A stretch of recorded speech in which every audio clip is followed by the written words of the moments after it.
Hello, I'm making this video to address the Breonna Taylor situation, the case, now that we have some results. I am making this video from two perspectives. One, I'm using my education. I have a master's degree in criminal justice from Lewis University.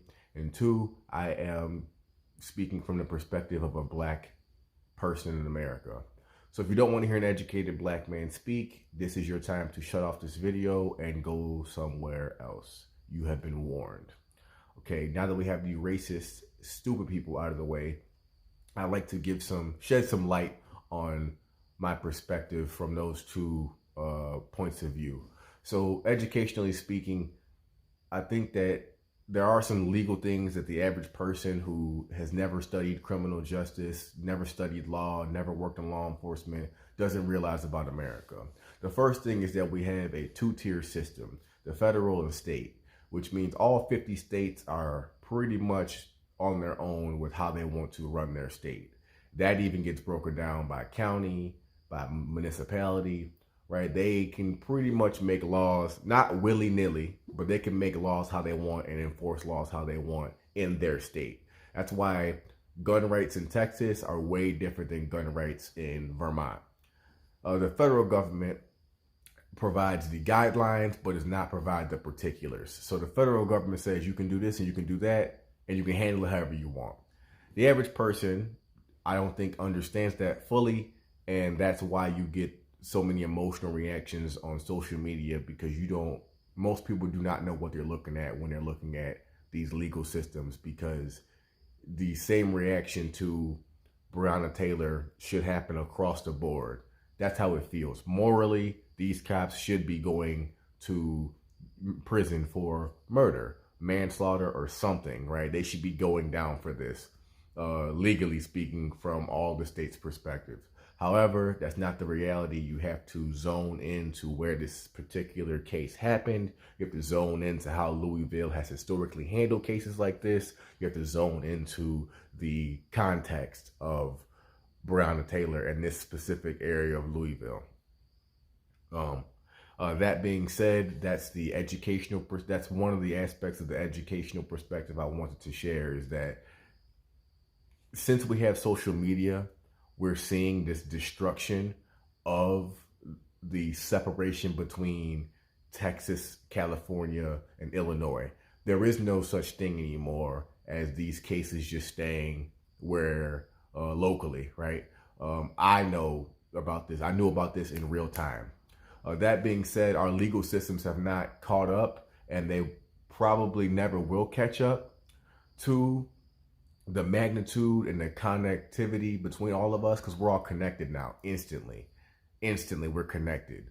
So a Breonna Taylor case, which 50, 60 years ago might have never left that state, or 50, 60 years ago probably never would have made headlines, period, because the media was more confined to these small areas.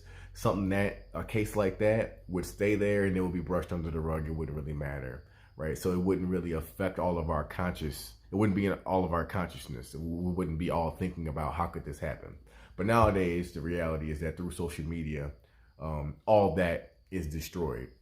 Now, just because that is destroyed does not mean that our institutions are following suit. Our institutions are not equipped with the level of connectivity that we are as people. The institutions still move at a snail's pace, which is a gift and a curse. You don't want your systems changing every single year because you need some type of societal stability. However, there is obviously some areas that need to be upgraded instantly now that we all are aware of each other's actions through the power of the social media. So that point being made, that each state can run themselves the way that they need to legally, to a degree, with federal guidelines, and then the context put in place of Louisville, Kentucky, one should lessen their emotional reaction because of understanding the actual system that's put in place. Someone posted a very beautiful reaction. They said, the system is not broken, it was designed this way. And when you first hear that, now this is me speaking as a black person, when you first hear that, you're like, yeah, duh, you know what I mean? I'm black. I absolutely know that the system is rigged against me. It is racialized. It has no sympathy for me. Proof being how Breonna Taylor was treated by this exact criminal justice system. However, there's another flip side to that, and this is the optimistic side, is that the system was designed this way, which means if something is designed, it can be augmented, it can be changed. So the beauty of all this, and this is me speaking once again as a black person, the beauty of all this is that now that we have the connectivity and we're all connected, right? And we all are on one accord when it comes to not legality, we're not on one accord by any means. We're not on one accord, but psychologically and morally, when it comes to cases like Breonna Taylor, we are all on one accord that was absolutely wrong. Since the system was designed this way and it is not broken, we can redesign it, right? It's not fixed. And the system not being fixed, now that we see how they treated Breonna Taylor, what we can do and what we are doing, and what I see the people who are at the Black Lives Matter rallies and the legal scholars, what they are working towards is ensuring that another Breonna Taylor case does not happen. Now, that may not be satisfactory for all people who watch this video. That may not be satisfactory to probably 95% of people who watch this video, me included. I'm not satisfied with the 3 officers not getting charged with manslaughter, with murder, something that indicates that her life was taken wrongfully. We all agree that needs to happen. However, the beauty of the legal system, if you study it, is that it slowly but surely will change with the times. Once again, I said slowly but surely, don't crucify me. That being said, there's a way you can look at this and lessen your emotional reaction, but still hold the system accountable for what it has promised us. And what I will say is, going forward, if because of Breonna Taylor in Louisville, Kentucky, that small case, if because of that nationwide there is a revamping and a reevaluation of no-knock warrants, period, not happening or not happening as often, or being under such severe scrutiny that the police choose a different way to behave, that is a victory. And I know that doesn't feel like justice, but if the results of this small case, due to our reaction as a society saying that is not right at all, if the result of that is that nationally, not the 2 systems, not just in Louisville, not just in Kentucky, not just in Illinois, but if across the country no-knock warrants become obsolete because of this instance, then that is a victory. And that's me speaking from my educational perspective, from knowing how a lot of these legal institutions work. There needs to be a societal shift for them to change, for them to evolve. There has to be something to make the system want to redesign itself. If not, it will run the way it's been running, as we have seen with many other legal vehicles like the war on drugs. So I hope I haven't lost anybody.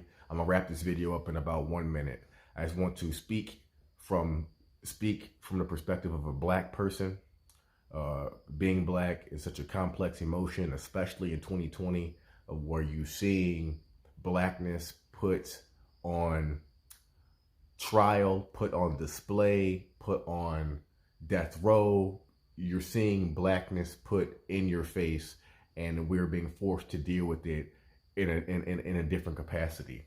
So what I will say as a black person, the part that is bothersome for me, but I'm also proud of it, is that nothing moves in America unless we move it. One more time, nothing moves progressively in America unless black people move it.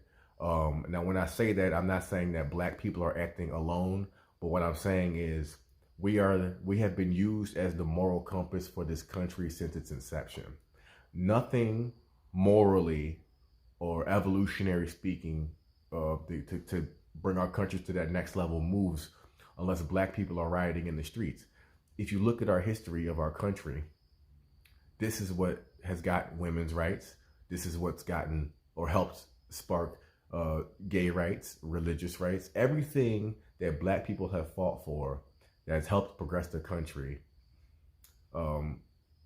Like I said, has not been moved unless black people move it. So now the war on drugs, right? Marijuana is becoming legal. Why is that? right? Black Lives Matter. 2014 to now, it's been 6 years, and there's a lot of criminal justice ideas that are being eroded year by year because of the efforts of the Black Lives Matter movement. If you look at the Breonna Taylor case, every black person in America having a reaction to this, saying that this is not right.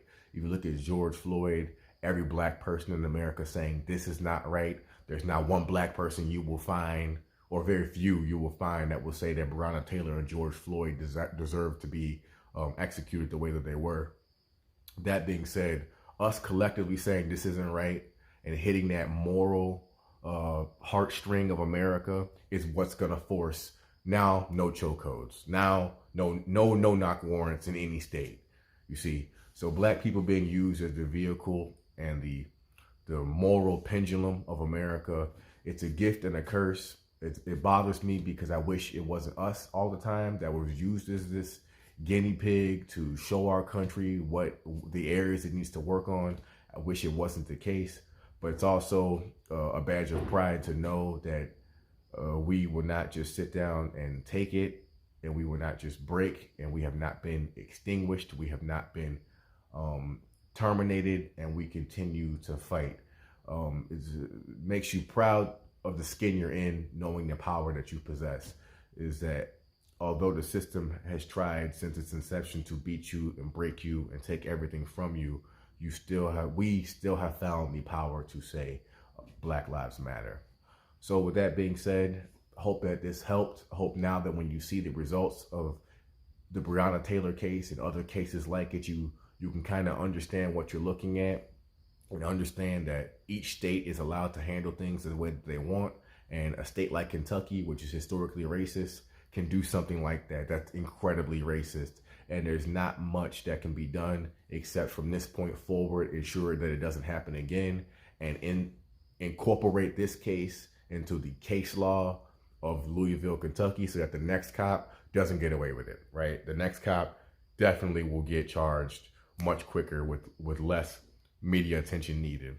And I also hope that if you are black watching this, or if you have black friends, you understand the psychological storm that has been raining on us in 2020 over and over and over again, and how we as black people, whether we like it or not, have been forced to weather this storm our entire lives, but especially in 2020.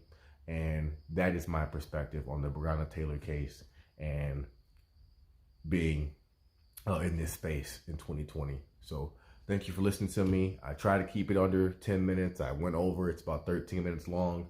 Thank you for watching. I appreciate it.